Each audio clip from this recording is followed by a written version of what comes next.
嗨，大家好，我是躺平叔，今天是2026年6月17号。这一期我们继续聊聊伊朗，聊聊波斯，聊聊中东局势。今天是美国和以色列对伊朗进行混合治疗的第110天，也是哈梅内悟道成仙的第110天，同时也是穆吉塔巴哈梅内尔人间蒸发音信全无的第110天。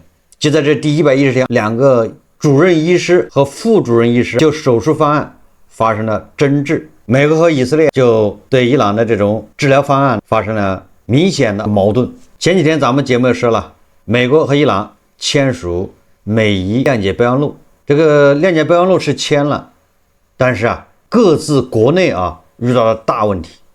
伊朗的国内更是矛盾重重，那特朗普在美国也面临着大量的质疑。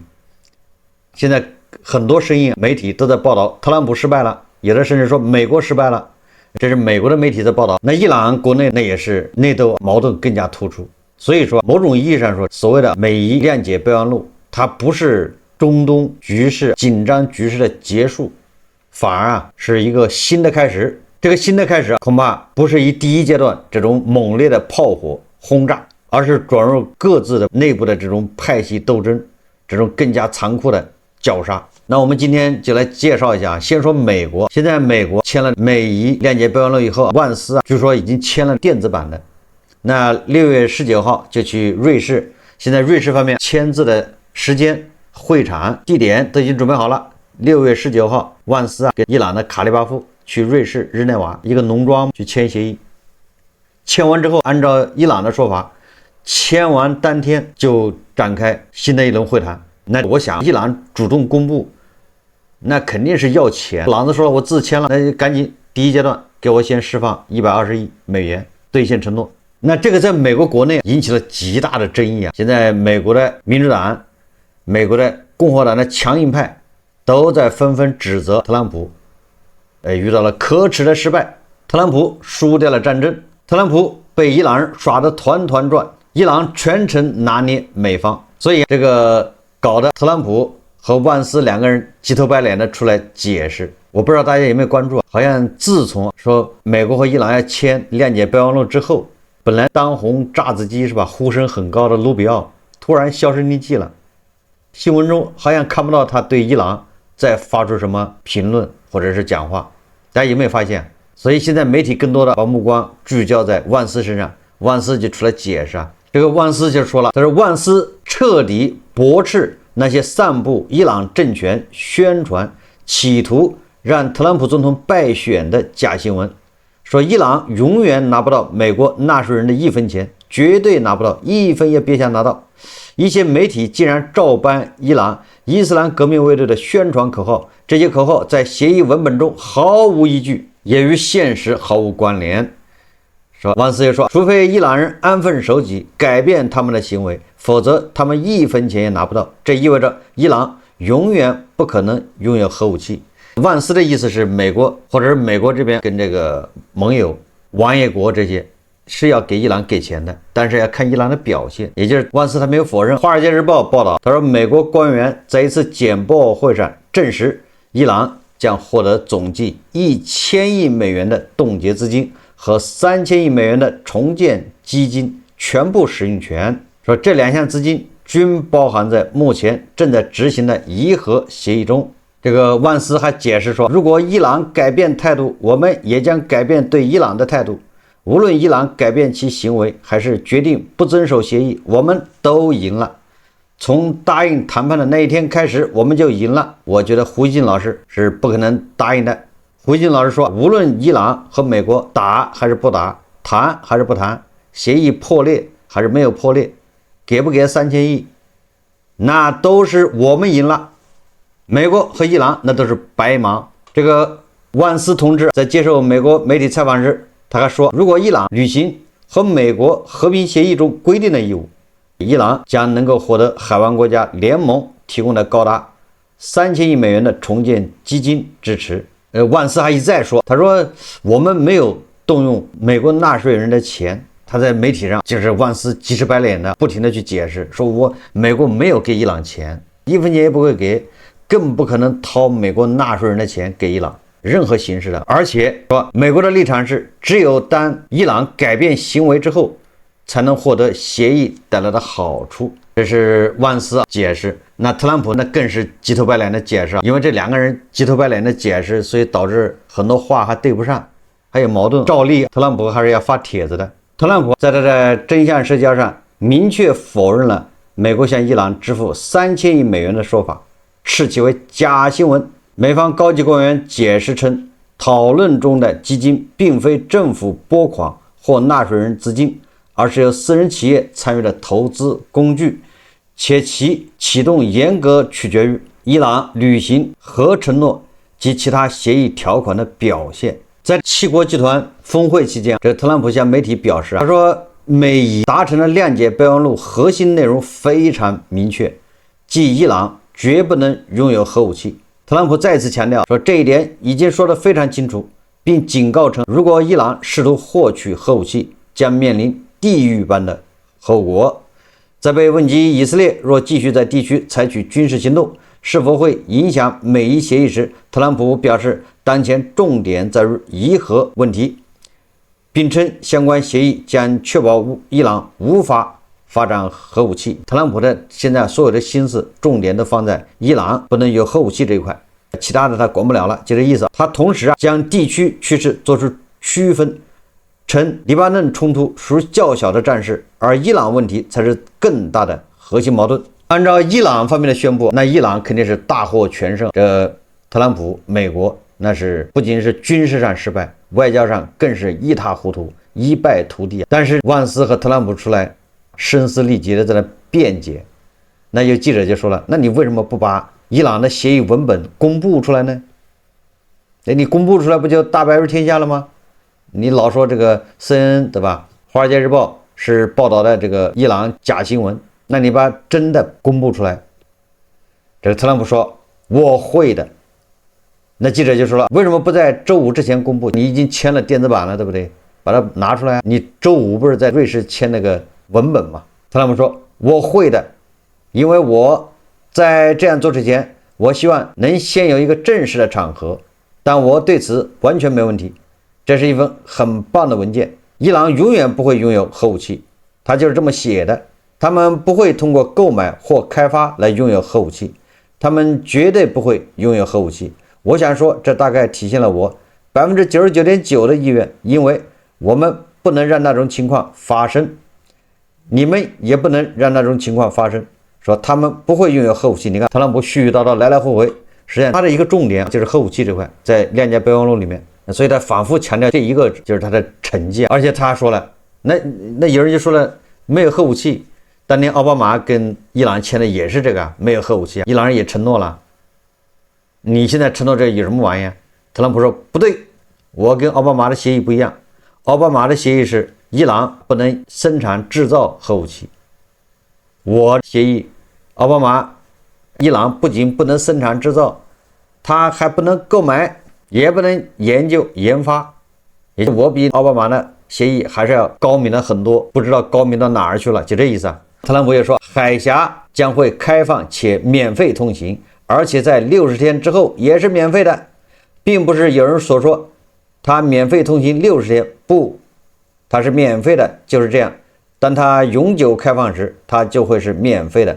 也就是最近美国媒体说，谅解备忘录里面规定的这个只有60天的免费，霍尔木兹海峡以后还要收服务费，收各种费用。那特朗普说这都是谣言，霍尔木兹海峡会永久免费，就这意思啊。特朗普说，我向我们的海军表示祝贺，因为这次海上封锁令人难以置信，但是我会的，我不仅会公开发布它，我可能还会召开新闻发布会，逐字逐句的读给你们听，好让媒体能够准确的报道。特朗普的意思就是我要搞个隆重的仪式，我要开个记者发布会，到时候这些跟伊朗达成的谅解备忘录会全文公布，那这当然是个好事，这个也是必然的。但是我看有媒体报道说，可能在19号之前就要公布，也就是明天最快，美国和伊朗这个谅解备忘录文本就要公布。我觉得文本一公布，美国这边那肯定还是美国说，为什么？因为这就是美国的一个舆论环境，不可能说你特朗普好话，说你大获全胜，说你怎么样，不可能的，肯定是要指他不足的地方。那特朗普不足的地方太多了，所以说6月19号之前正式的文本一公布，特朗普面临着同样的压力，也就是舆论的压力。大家不会说你好话的，一样会说你搞错了，你失败了。但是伊朗这边那恐怕问题就更严重，因为伊朗目前的叙事，他通过自己的媒体还有沙特的媒体等等公布的14条，对伊朗是非常有利的。但事实上按照特朗普和万斯的说法，那完全不是那么回事，那是假媒体。那你想，就对伊朗那么有利的14条，伊朗人都不开心，都要闹事，那你说实际条款比那个对伊朗更严苛，伊朗的好处实际上没有那么多，那这伊朗人能受得了吗？美国媒体放风，那这个真假就难辨了。首先是这个美国的情报局长约翰拉特克利夫警告特朗普说，美国情报显示伊朗可能不愿意在最终协议中做出所需的核让步，而国务卿卢比奥和国防部长豪克塞斯也表达了疑虑。唯一支持这个和平协议的，也就是这个谅解备忘录的，就是副总统万斯以及维特科夫和库什纳。那有媒体报道，这个美国的战争部部长豪克塞斯还有情报局局长马上面临解雇。据今日以色列报道，美国总统特朗普正考虑解雇多名反对伊朗核协议的高级官员，包括国防部长豪克塞斯和中央情报局局长拉特克利夫。一位高级官员称，这场争论已经尘埃落定，那些反对该协议的人可能会付出代价。而美国国务卿卢比奥目前不会面临解职风险，因为他一直小心翼翼，避免公开批评这项协议。就在1个月前，卢比奥的风头还压过了万斯，结果你看，现在万斯又压过了卢比奥，卢比奥位置都岌岌可危，这也说明美国内部这种斗争也很激烈。卢比奥和万斯的这种太子是吧，储君之争也是白热化呀。那我们再看看伊朗，那伊朗国内更是美伊谅解备忘录刚刚签署，国际社会还沉浸在地区紧张局势缓和短暂的乐观中，伊朗国内却率先炸锅。德黑兰和马什哈德等地的街头出现抗议人群，外长阿拉格齐被民众痛骂要点脸吧，议长卡利巴夫面临下台的呼声，强硬派媒体凯汉报直斥协议是向大撒旦投降。这场混乱远比政权更迭更棘手，它暴露了伊朗权力结构深层转型中的剧烈的阵痛，以及战争结束后谁更有资格宣布胜利的核心焦点。协议签署前后，伊朗国内抗议声浪迅速高涨，民众直指高层，我们的牺牲到底换来了什么？这句话戳中了伊朗当前最敏感的神经。在过去数月的冲突中，伊朗付出了巨大的代价，包括多名高层领导人的损失。战争可以接受，牺牲可以接受，但如果最终连一场胜利都无法宣称，整个战争动员叙事将面临崩塌的风险。这正是当前伊朗内部混乱的根源所在，也就是伊朗有2条战线是吧？一个是求和，一个是求战，主战派。那现在显然主和派占了上风，也就是美国和伊朗达成了谅解备忘录，那主战派他的话语权，他的权利，那就要受到极大的影响。这就是他们斗争的根源。首当其冲的是文官系统的代表人物议长卡利巴夫和外长阿拉格齐，他们被强硬派视为让步派和投降派，成为抗议浪潮的靶子。然而他们真的有权利决定协议的走向吗？答案恐怕出乎很多人意料。在伊朗复杂的权力架构中，文官系统越来越像是执行者而非决策者。自最高领袖哈梅内伊离世后，伊朗的权力结构已从过去的集中式一颗太阳转变成多中心星系，就是满天星。以前就是一个太阳，现在是满天星呐，多中心的权力格局。革命卫队作为其中最强势力量，以实质掌握国家安全议程，包括军事行动节奏和关键谈判节点的信号释放。外长和议长在部分关键时刻甚至需要等待军事系统的指示，这种深层转变让继承问题变得格外敏感。穆杰塔巴·哈梅内作为最高领袖路线的象征性延续者，被寄予厚望，但让他上位后极少公开露面，主要通过间接方式治理。一方面，他与县政府保持沟通，体现了一定务实倾向；另一方面，强硬派期待他继续坚持斗争的逻辑，以维持过去牺牲的正当性。这种模糊立场让穆杰塔巴成为各方矛盾的焦点，任何一方不满，矛头都有可能指向穆杰塔巴本人。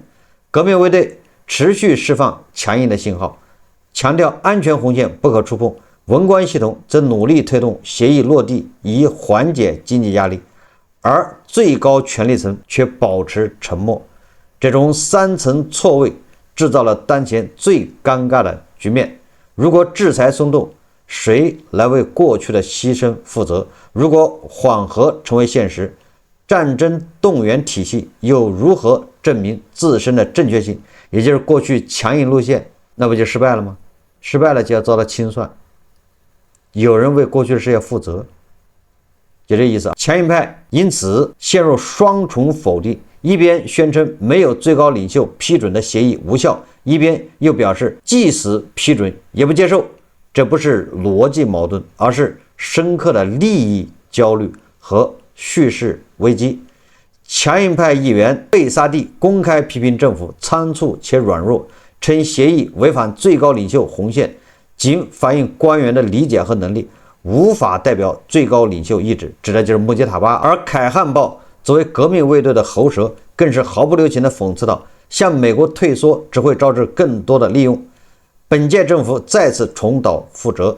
街头抗议中，民众高举改革派、投降派的标语，痛斥阿拉戈齐等人。尽管伊朗正面临严重经济危机，甚至部分地区出现饮食就是温饱问题，但许多民众仍将反美和安全置于首位，拒绝任何妥协。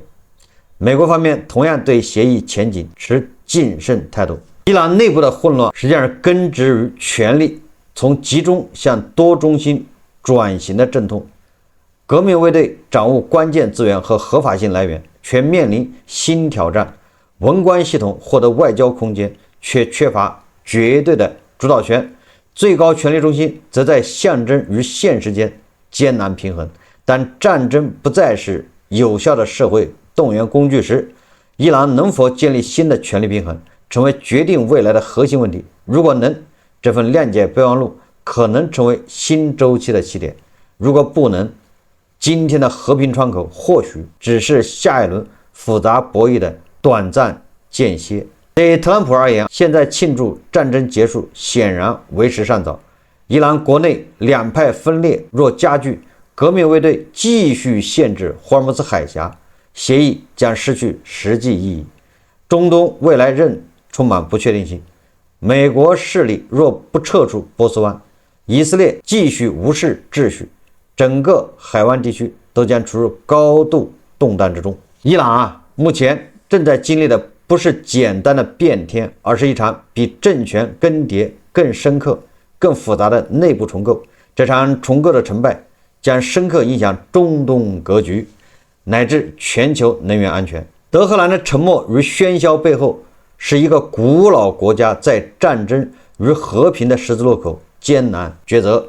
所以特朗普本人在接受媒体采访的时候，他说我不相信政权更迭，多年来我见证过多种政权更迭，结果从来都不奏效，这种事情必须顺其自然发生。这个我们在以前节目也说的吧，鸡蛋从内部打破它是生命，从外部打破那它就是食物。伊朗如果靠美国和以色列暴力去推翻这个毛拉政权，那么这个世界很有可能得到的是一个大号的阿富汗，对吧？如果波斯人民做好了准备，那么在美国和以色列的干涉之下，发生了一些内部发生了变化，那这个才是叫可持续健康。如果美国过去强加给他们一套制度，那很有可能就是阿富汗了。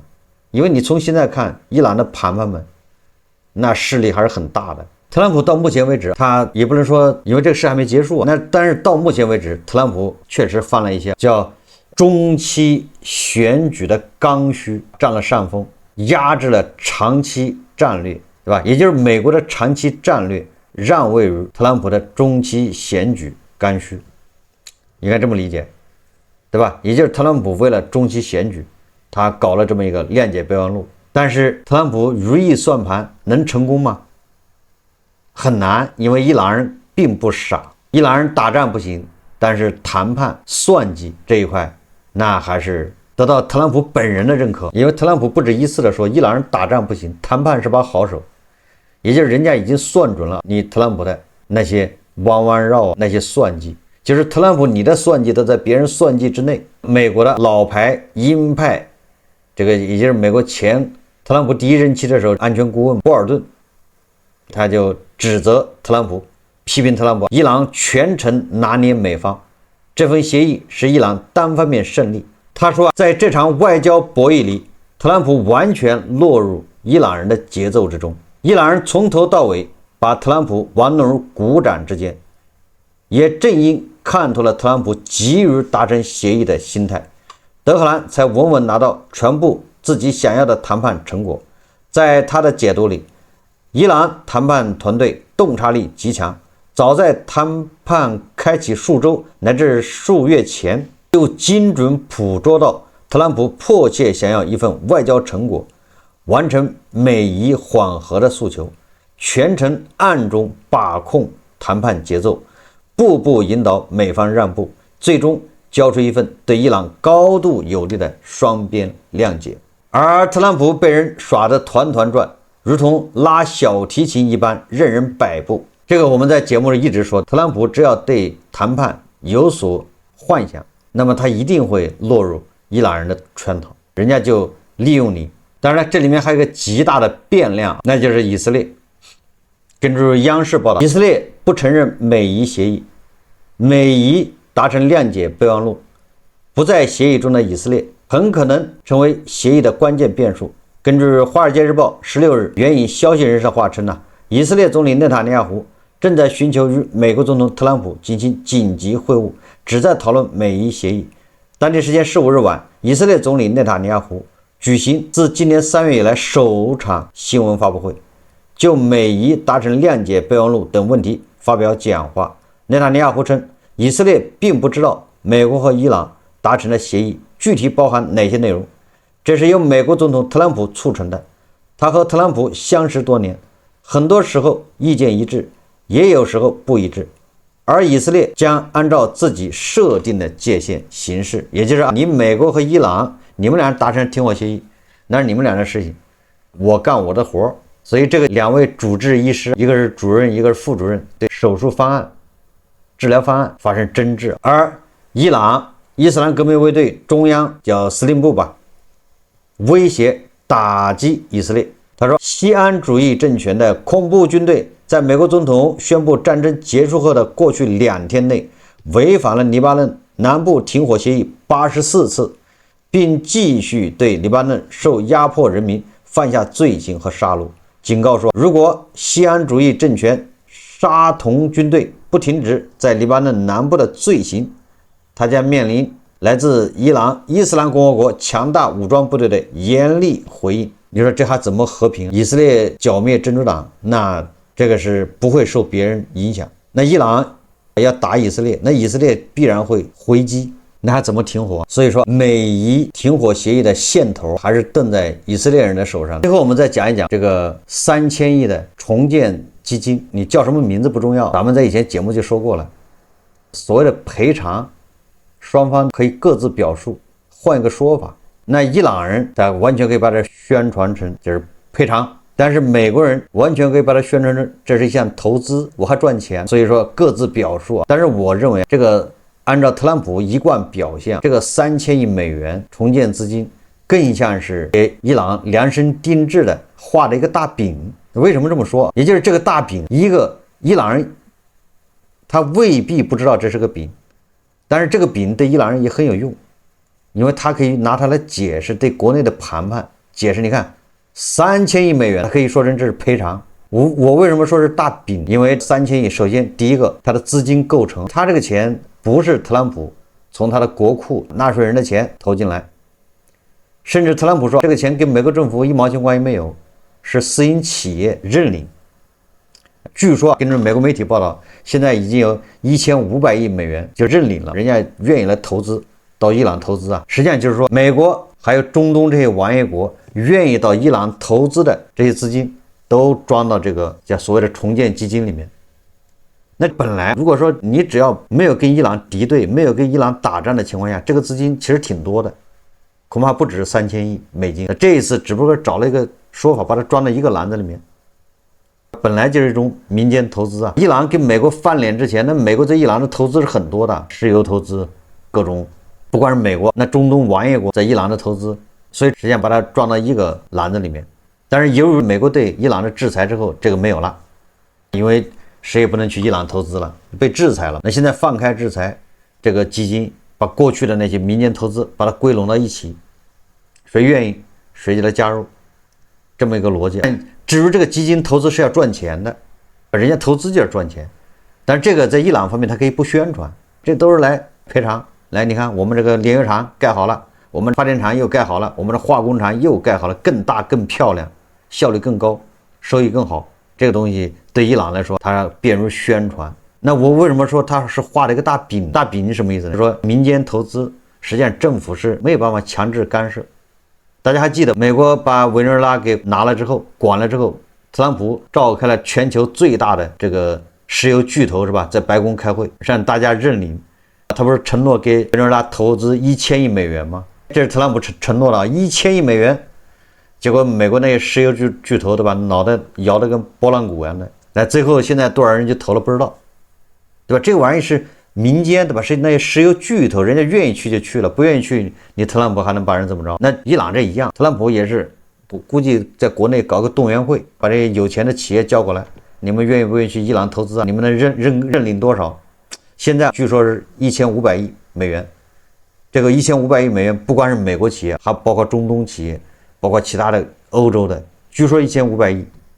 这种民间的，哪个国家都不是国家给，你比如说沙特也不是政府给。按照万斯的说法，那就是你伊朗你履约到哪一步，这种投资基金才会开放到哪一步，根据你的表现来投。实际上我认为这就是特朗普他的再一次不靠谱，他是在忽悠伊朗人。大家还记得叫什么海湾什么和平委员会吧？特朗普搞的，现在不提了。10个亿会员费是吧？永久会员10个亿。其他的会员几千万美元到1个亿，很多南方国家小国家都舔着脸去了交会费，但是这大国一个都不搭理他当时这个合作委员会是吧，也是要出几千亿美元重建加沙，那加沙建设跟新加坡一样的，但这现在也不提了。所以说特朗普搞的这种烂尾的事情多了去了。你跟伊朗人，你们俩人就美国和伊朗签的停火协议，就未来60天以后，或者是90天以后、120天以后签的停战协议。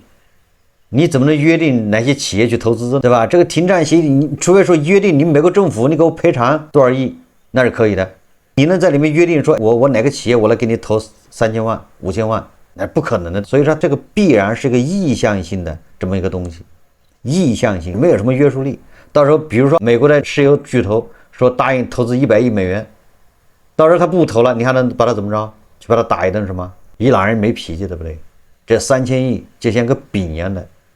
看着好看，但是吃不着。你再看一看，特朗普一上台之后，哭死哭活的逼着泽连斯基，逼着乌克兰人搞什么矿产协议，往死里逼。矿产协议也是啊，美国要投资5000亿美元是吧？还不停的往里投，把以前给你送的炸弹是吧？军火折算成3000亿，说给你投资了是吧？我后面还再投点钱进去，5000亿的是吧？还多少钱美金的矿产协议不也是开发吗？就是重建吗？但是那个协议被盘盘、被俄粉、被棍子粉说这是你看泽连斯基丧权辱国，这个地上的被俄罗斯人已经全部占完了，地下的被美国人占完了。你看，所以说乌克兰已经灭国了，什么都没了，人被打死了，是吧？那阵子俄粉、棍子粉都是这么宣传，丧权辱国。但是现在朗子签3000亿这个投资基金又变成什么？朗子大获全胜。所以说这个盘盘脑子如果能搞得清楚，他就不是盘盘。但是即便这样，乌克兰的矿产协议现在还有人提吗？都没人提了，对不对？特朗普又搞了个烂尾工程。泽连斯基现在我看媒体报道已经指示乌克兰国内就不要提这个矿产协议了。你想想去年的时候是不是要死要活的，天天逼着泽连斯基是吧？天天他们谈完了之后，一条一条一个字眼的扣完之后，现在啥也不是。所以我说，综上种种来表现来看，还有对这种重建基金的，这本身它就是个民间投资。那这玩意儿你说你怎么要求？不要说民间投资，你就说某大国印度跟伊朗签的这种投资协议，1000多亿美金的，哪个落实了？那是国家签的，完了之后，你印度还国企，印度国企让你去你就去了，对不对？结果这些都没有落实吗？朗子总统佩泽西奇扬还说，你这大国就知道签协议也不落实，承诺的几千亿美金的外资投资都不到位。你想想，这还都是大家都是正义联盟，都是二哥、三哥、三弟的，都不能落实。你还指望着美国带着中东的这些王爷国搞了个3000亿的这个什么重建基金，你还真能当回事是吗？万斯说得很明白了，就看你伊朗表现，你伊朗表现得好，人家就愿意去。那外资就像越南一样的，你表现得好，那外资就自己就来了，拦都拦不住。你要表现得不好，那外资他就不去，你还怎么着？你往里赶他也不去，是不是这个逻辑啊？那也就是你伊朗要改革开放啊，来吸引外资啊，人家才愿意去。所以我说这个3000亿美金的重建基金，纯粹就是个画了一个饼，完了之后一个引诱伊朗，你改革开放吧，你按协议来，你这个政府变得越来越好，这个钱就自然去了。这不是万斯说的吗？一个就是便于伊朗在国内宣传，你看3000亿赔给我们了，至于以后3000亿能不能到这，那是后面的事了，对不对？反正现在把眼前难关渡过去，让朗子的盘们沉浸在这种巨大的胜利之中。但是啊，即便谅解备忘录签了，那后面到签这个正式的停火协议，那还是一波三折，还要出很多幺蛾子，最后能不能签都是个问题。是不是要重新开打，这个也是值得关注啊。我们前2天已经说了，中期选举这样一过，那很有可能这个所谓的谅解备忘录又被撕了，接着干吧。从目前来看，我不觉得这个特朗普还能谈一个比奥巴马更好的协议，根本原因就是朗子的强硬派是吧？单权，人家只要宣布在霍尔木兹海峡又扔了4颗水雷，那海峡不就被封了吗？你谁还敢在那走？不敢在那走，海峡一封，那你特朗普整的不是白整了吗？人家都不需要真的出动什么小炮艇、什么海军都不需要，人家就宣布我又放了6颗鱼雷或者若干颗鱼雷，那你谁敢走？再这么拖几年2年，特朗普就要下台了。这万斯一上台，那不就是万事大吉吗？万斯就不愿意动手了。你万斯说不定伊朗有没有核武器我都不管，爱有没有。好，这个波斯局势如何变化，我们继续密切关注。这期节目咱们就聊到这里，感谢大家收看。如果喜欢我的节目，欢迎订阅转发，也可以在下方留言评论。谢谢大家。